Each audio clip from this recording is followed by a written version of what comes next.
G'day. This is Captain Australia, Simon.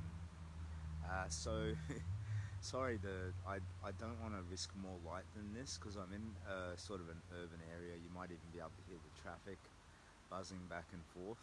So I'm set up in my hammock under my tarp, and I'm just resting.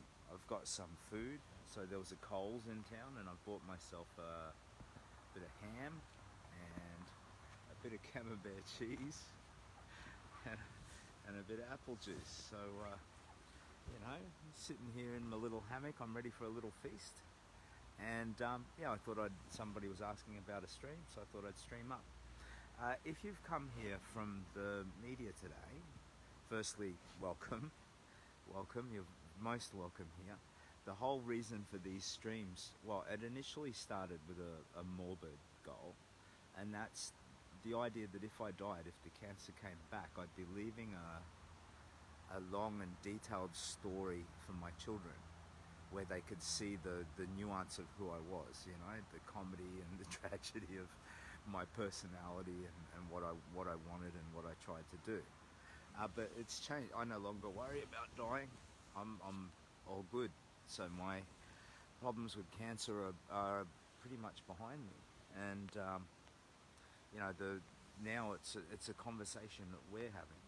So if you've come here and you've seen the media today, these streams really are just I'm a weird old buffet doing a crazy, wonderful, odd thing. I'm on a quest, and I'm just sharing it as transparently and authentically as I can. So if there's anything that you'd like to know or hear, throw it out there. You might like to know about overcoming grief, or the joys of bustling through the forest. Oh, sorry, I don't know if you can hear the motorcycle and all that traffic. It's a few comments are coming in. Let me take a quick look, so this is a Captain Australia Unplugged. Boom boom. So I like to have these little chats. Rach Wilson has been following you since the start of this journey. Well, thank you, Rach. I'm delighted. I'm glad you're getting something from it. And if there's anything I can do or anything you want to know, please fire off some questions, eh? Cruisin', Susan, lovely meeting you all those weeks ago or days ago or however long ago it was. Where was it? It was it was Old Bar, wasn't it? Yeah. Hope it's not raining down there, Captain. Keep dry and warm. It is raining, but it's very light. And this tarp is great. It resists the weather really, really well. Shane Hopkinson says, "Hi, Captain. How are you feeling today, buddy? I seen you on TV tonight. Doing so well. Keep it up, brother. Hope your son had a great day for his birthday." So I've streamed little Sully a couple of times today, and he's had some friends over. You see, he's a wonderful boy. He's a sweet, big-hearted, smart boy, but he's on the spectrum, and these kids on the spectrum, they don't get the same level of participation, sadly, as neurotypical kids. So, they don't get invited to birthday parties as much. And if they send invites, they often don't have people show up. Last year I did a laser tag venue, and I invited his whole class, like 30 kids. And our travel insurance company had already been killed by COVID too, so it was kind of extravagant. We invited 30 kids, but we actually got like 20 something kids, which was great. But often, like Sully compared to the other boys hasn't, I feel really sad that I'm not there on his birthday, because his birthdays aren't as robust, and his friendships are always a bit, I don't know, he's thriving and he's doing really well. I don't mean to paint a sad picture. He's a lovely kid and he's doing great, and he's just had some developmental delay, and he's catching up on that. Lovely kid. Amy says, "Hey Captain, I just came on. Where are you at?" So I am probably 10 kilometres north of Wollongong, something like that. So I'm in a sort of an urban strip. All of these little beach towns were pretty built up. So I lost hope of finding a proper woodland area where I could camp. So I'm camped in a little bit of a nature strip in between two highway road, so it's a split in a highway, and it opens up into kind of a little loop in the middle, and it's all just nature strip, but it's really thick ferns and bushes, so you can't see in, and I'm bang in the middle. So yeah, I'm pretty well concealed, and but for the noise from the vehicles, I think I'll be pretty comfortable and safe here. Yeah, so anyway, it's Captain Australia's Big Walk, and it's me basically just walking from Brisbane to Melbourne, and I've made it some distance already. Sydney for me was the spiritual halfway point, and that's great. And my primary motivation initially was to fix myself, to get past the damage done to me by cancer. Like, it ravaged my life, even though, ooh, spooky. Even though, sorry, I don't want to risk too much light. There, that's a bit better. I'm wearing the Kids Cancer Project t-shirt. Look at that. So I've got some layers on because it got really cold last night. So I've got thermal, the Captain Australia uniform, and then a long sleeve t-shirt over that, and then the Kids Cancer t-shirt over that. Just donated to your cause, Captain. Good on you. Oh, thanks, Jacques. I'm guessing that might be said Jacques. Thank you very much. It is a truly worthy charity. So the charity is the Kids Cancer Project. It's about research into pediatric cancers. There are 950 Aussie kids every year diagnosed. I shudder to imagine the global numbers, and 3 Aussie kids every week dying from pediatric cancers. So these are very researchable cancers. And yeah, anyway, so especially these evening streams, my idea is that they're, just a conversation. So it's Captain Australia Unplugged, boom boom, and I'm really just muddling through. So I'm sorry, I'm not a professional entertainer. I'm not a YouTuber. I'm just some guy who had an idea and wanted to do something decent and true before he died. You know what I mean? Wants. Barry Murray is watching. G'day, Barry Murray. Yeah, so in that sense, I'm just really muddling my way through and trying to do the best I can with the tools that I have. So I'm delighted by the media that happened today, and I checked donations, and it's jumped up by about 20 grand with the interest from ABC, National News in the Morning, Mr. Valentine and his radio show, ABC, and the project in the evening. I think it was lovely. And from feedback, it seems like I might have done a pretty decent job. I was just, again, for me, all I can do is just try and talk true. So I've got a goal to, help myself, and if I can, help other people who benefit from seeing that a broken life can be fixed, or hearing about, overcoming darkness, and that you can come back if you have the hope and you do the work. And in order to achieve that, I mean, all I can do is talk true. If I talk true, there's hope that I might help somebody. But if I just bullshit, sorry for swearing, but if I just bullshit, there's no hope. It's unauthentic and futile. So I when I got on the telly, all I could do was just do my best and try and talk true. Donna Marie says, just watched you on the project, Cap. Yeah, cheers, Donna. I hope I came across okay. So it's all in service of the charity. The Kids Cancer Project is a wonderful charity. Lindley says, another awesome interview. I'm glad it came across well. Cheers, thank you, Lindley. So yeah, the media pulses, those bits of media interest, are a wonderful help to the charity. And like 20 grand today, that's fabulous. And I think now that we've had a couple of interviews, there might be more to come. So far it had been just like little regional newspapers and stuff as I made my way down, and regional news. So 9NBN covered the river crossing at Manning Point. Oh no, he's yawning. What? Captain Australia, you've still got to eat some food and then FaceTime your family again. But yeah, anyway, so hopefully there'll be more media. And look, I know, by the way, that it's very possible, if not even likely, that there'll be a bunch of daily donor dares of doom in all the donations that have been received today. And if that's the case, I'm going to read through them, catch up on them. I want to respect you all. I want to answer your comments and all of the rest. So I just, because there's this inundation after the all the media attention, I'm a little bit saturated. So bear with me. And when I see Daily Donor Dares of Doom, I'll declare them so that you're aware that they're on the list, and then I'll start to knock them over as well. We've got some comments. Mike Ike, Mr. Iron Mike, how are you, my friend? How much is the fundraising up to now, buddy? I think it's like 80 grand or something. We've had $20,000 today, I think, or thereabouts. So, and it's probably still jumping up. So it's this media interest. There was a story on the project and on ABC National Breakfast News in the morning, and there was a ABC National Radio in the morning as well. Murray Dunn, my friend Murray. Hi mate, Donna and myself just watched the project show with your story. Well done mate, it came across great, job well done mate. Well thank you Murray. You're one of the first and earliest supporters, and I have your mum's blanket right here on my legs, buddy. Janelle says, great interview on the project, hope you have a great night. Thank you very much Janelle. And Matt Martin says, absolutely, interviews were awesome. Oh great, 80,530 says Margaret Whiting. Thank you Margaret for confirming that.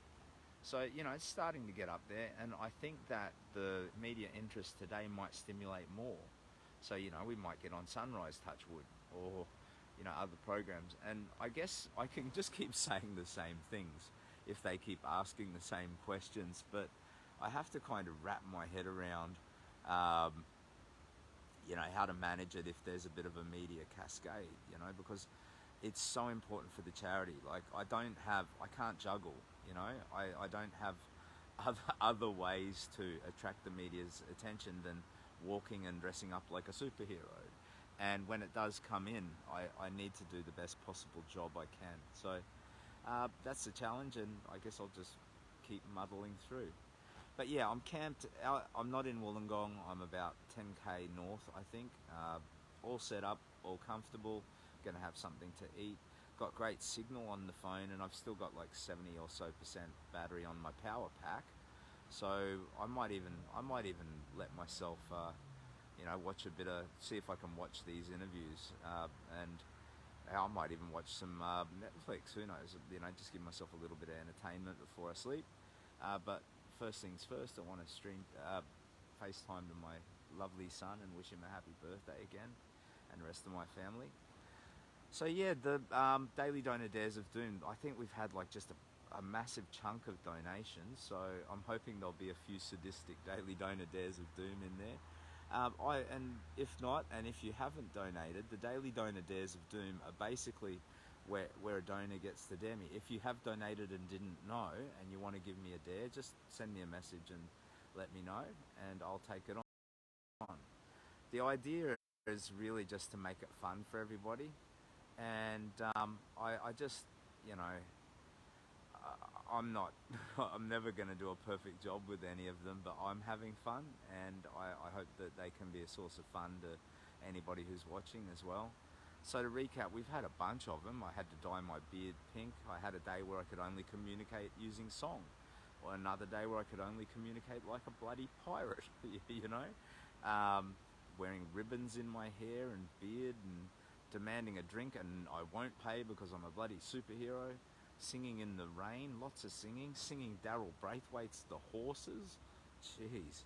So yeah, I'm hoping that with all the donations we've had, there's a bunch more, and I'm going to go through and read them up. We've got some comments, sorry. So K. Scott Huntley, who is Dr. Canada, says, Olympic opening ceremony, but it won't be on till 11. Wait, what? That seems a bit apropos of nothing. What? Jacques says, 2k raised since I saw the project interview. Good on ya. Happy birthday to your son. Thank you, mate. Hannah says, Captain, what is your advice for people who are mourning the living? Meaning mourning relationships lost because of scroll back up. Meaning stop scrolling, Facebook.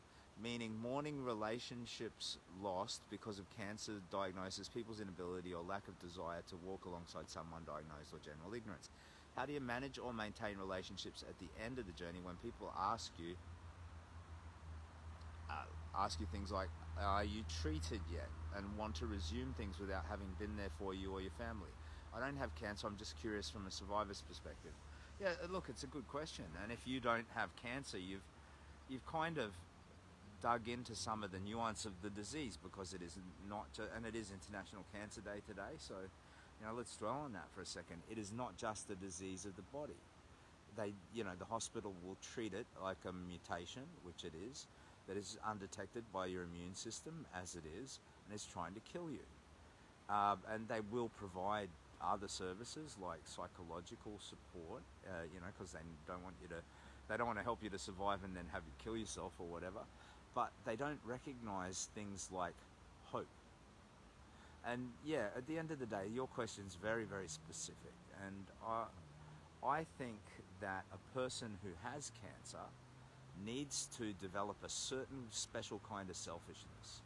And they also ideally should develop the ability to articulate what they need.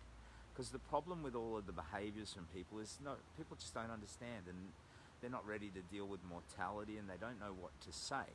And if you're dealing with cancer and there's people in your life who love you and who you care about, I think the best thing that you can do is sit them down, hold their hand if that's appropriate, and explain to them, look, I'm sick, we can't hide from that.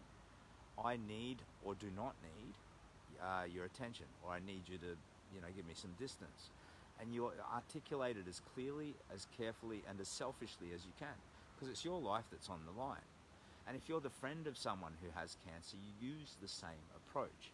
That just kind of simple transparency. Look, I love you, and I know we're in a very serious situation here, and I want to do the right thing. I want to be there in the way that you need me to be there, or give you the space that you need. But we need to just talk about that first. So, instead of making assumptions and then saying the wrong thing at the wrong time and hurting people's feelings and then creating like rifts in the relationship, you've discussed it straight up early on. And it creates a dialogue that allows for, elaborating later. Look, I'm feeling a lot better now. I'm still worried about the disease. And one of the key things you need in this sort of discussion, if you are the person supporting the person with cancer, is patience. Because it is not just a disease of the body. It messes with your mind, messes with your hope, your emotions, everything. So you can't get past that with a simple, they chopped it out, or I had a radical hysterectomy or mastectomy, or they resected part of my bowel and now I poop in a bag, but everything's okay. It doesn't work that way. You have to adjust to your new normal, and when you do that, you don't necessarily know what you need exactly, but by discussing it with the people who love you, you can try and figure it out. Anyway, that's my advice, and I don't know. I don't have the hardcore tools to solve cancer, and for me, I just didn't want to talk about it really to anybody. I just sort of herm it up a little bit and tackle it head on. But I made horrible mistakes in dealing with my own cancer, I think the main thing is talk to the people you love and ask for help. Don't take it all on your own shoulders. And that's whether you are the mourning person, who is grieving because you're losing someone you love, or the person who has cancer and might be facing dying. Sorry about that, long talk. Amy Knight says, watching the project tonight, you can see how much weight you have lost. Could you? Sorry, I thought I still looked kind of beer gutty. Seeing from the start when you did the booty till now, you have lost a lot. I'm sure I absolutely have. So a year ago in December, I weighed 140 kilos, Amy. So cancer had destroyed my thyroid, which regulates your metabolism. So I got massively, massively fat. In all the practice walking and all of that stuff, I lost about 50 kilos. But yeah, leading up to the big walk, I would have weighed, I reckon, about 100 or so. And now I think I probably weigh about 88. I don't know. I've never been able to get near a set of scales.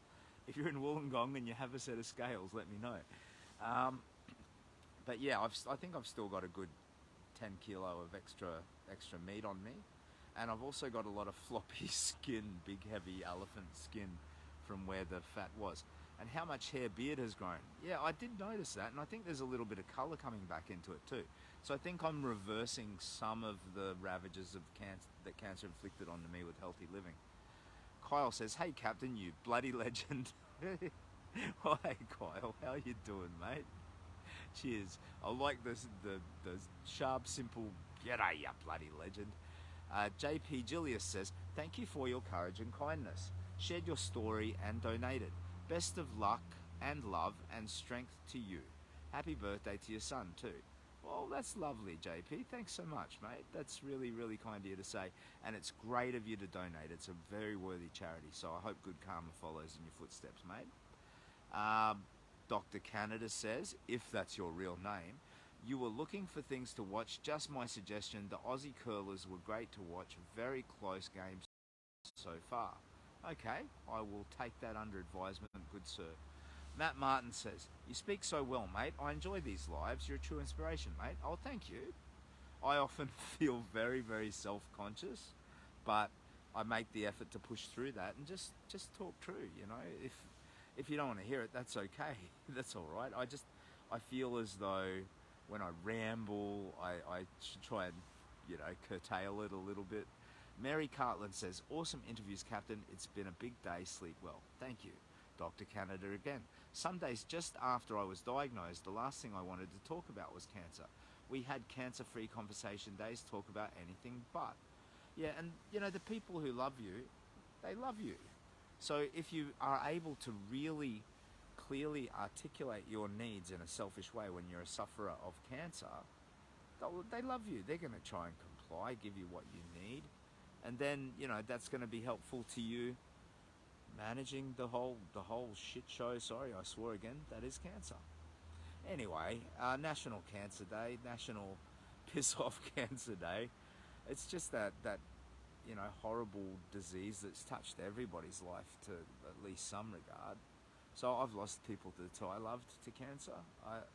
I adored my grandmother, and she was my first taste of grief when I was, I don't know, 16, 17 years old. And you know, I still, even now, all these years later, I can still think of her and feel as though I want to weep for her lost life, because she had a life of suffering. She was stuck with an abusive man who used to think it was okay to use his fists on her. That stopped when I got down to when I was a child. I walked from Brisbane to Sydney, and it was to live with my grandmother, and I didn't know that he was beating her. I kind of had an idea when I was a child that it was going on, and these were the days that when what happens between a man and a woman in their marriage is private and sacred. So an evil bastard who uses his fists is able to just sort of keep doing it. But when I got down there, when I left home to go and live with my grandmother, it stopped. You know, my presence somehow, whether it's shame or concern that I might intervene or whatever, the beatings, which happened at least once a month, stopped. So that's one of the finest things that I feel that I did with my young life, getting down there to be with my grandmother, to give her those last years of peace before she died. And yeah, I lost her to cancer, and it was many, many years ago. But you still carry the grief of that, you know, when you lose somebody that you love. I didn't just love her, I adored her. She was wonderful. Anyway, sorry, I think I need to eat my ham and, you know, drink my juice, and I've got a little bit of camembert slowly sort of breathing as well, which I might gobble down. So, yeah, I am losing weight, but I am starting to increase the calories, and I'm trying to make healthy food choices as well. But yeah, I think by the time I get to Melbourne, I should be quite skinny. I don't know. But yeah, I'll try and get myself weighed. So you know, if you're curious about how much weight I've lost, we can talk real numbers instead of, "You look skinny, oh Captain Australia." Grant O'Brien says, "Loving your adventure, Captain. My daughter Ava says hi." Well, g'day Ava, how you doing? I'm guessing your daughter is, you know, like 12 or something. So g'day Ava, nice to meet you, mate. All the very best. Thank you for watching. Sorry that I swore before. I'll try and control that better going forward. Yeah, anyway, so where are we? not much more to say, really. I'm going to go through, read the Daily Donor Dares of Doom after I FaceTime my family, and while I gobble my food. So if you see any messages from me with a list of horrible sadistic dares, I'll start work on them tomorrow. Donations are still jumping up, are they, Margaret? Well, thank you for sharing that. Grant O'Brien says 9, ha ha ha. Okay, so yeah, he was 9. Oh, cool. Barry, should have had that steak sandwich the other night. Hey, yeah, mate. Well, I don't know, it's weird. Sometimes after a day's walking, I just don't feel like eating. Like, I don't feel particularly hungry now, but I know I should eat, especially protein. So I will. Anyway, thank you. Anybody who's been watching all along, or if you've come here as a result of the media that was seen today, thank you so much. Oop, lost my little light. Thank you so much. So my name's Simon. I've also been called Captain Australia and one or two other things. And I'm walking from Brisbane to Melbourne. Why am I doing that? Because I'm completely bonkers, probably. But also it's in a specific mindful effort to heal myself after a fight with cancer, and it's in service of an important charity called the Kids Cancer Project. So thank you very much for your interest, and if you've donated to the charity, it's a wonderful cause. Good on you for doing that. Thank you so much. And I will give you a stream tomorrow. I'll be heading to Wollongong. I'm going to meet Dr. Canada, and there's some other people I think in Wollongong who are interested to meet. And if you are anywhere on the way down to Melbourne, down the long windy road down the coast, and you want to get together, drop me a message. I'd be delighted. Kitty Cass says, hope you get a good night's rest tonight, Cap. I will. I'll do my best to go to sleep like no later than 10, and I'll try to sleep in a bit, get up no earlier than 6:30. More comments. Okay, let's have a... John Salmon says, hi, Captain, it's John. I've watched the project and it was great. Lovely, mate. Thank you. Thank you for letting me know, too, because I haven't had a chance to watch it. I'm delighted by the positive comments. Dagmar Pilotti says, I loved that little talk. Great advice for supporting someone who's been through that monumental battle with cancer. Such beautiful words about your grandma. Good luck with your travels. Yeah, well, cheers. Thank you so much for your kindness. Kelso says, good night, Captain. Sleep well. Cheers, Kelso. Yeah, you take care of yourself. So there's some names that are becoming extremely familiar, people who've been watching and sharing since the beginning, so thank you. If you're newly arrived, thank you as well. And if there's anything, if you are newly arrived, I need your help. So if you can share anything, if you go back and look at some of the videos, like, I don't know, there's one where I had to do a crab walk, Daily Donor Dare of Doom, that was a bit giggly. If you see any of that sort of content, you can share it and expand the reach of this fundraiser. That would be delightful. If you know anyone in the media, or if you have a rich old Uncle Barry, please, let them share. If you feel that there's merit in what I'm trying to do in this mad quest, please, anything that you can do to help get it exposure, or let other people know about it, word of mouth, any of that would be absolutely wonderful. Don't I look creepy? Look at that. Ooh. That's like something from The Exorcist, isn't it? I think that looks intensely creepy. Comment from Lynette. You're right, Scott. Everyone is an individual dealing with their diagnosis their way. This is your right. Most carers do not know what to say to a loved one, but that's okay. That's where trained palliative care team comes in and are able to answer questions that you're afraid to talk with loved ones for fear of upsetting them. But it's important you need to talk about. I think if you love somebody, you just need to tell the truth and do your best. And if somebody's sick or dying, then there's absolutely more gravity in that. So you need to tell the truth, do your best, and if they're sick, if cancer's in the picture, you need to do it with utmost care and respect. And that's my 2 cents on it anyway. So thank you so much. I'm gonna FaceTime my family and wish my boy a happy birthday again. And I will check in tomorrow morning, where I'll be heading into Wollongong, and probably from there out onto the freeway and down towards Nowra. But I'll figure that out tomorrow and I will share it with you. So all the very best. It's Captain Australia's Big Walk. Thank you for watching. Thank you for your interest. Thank you for your support. Take care of yourself.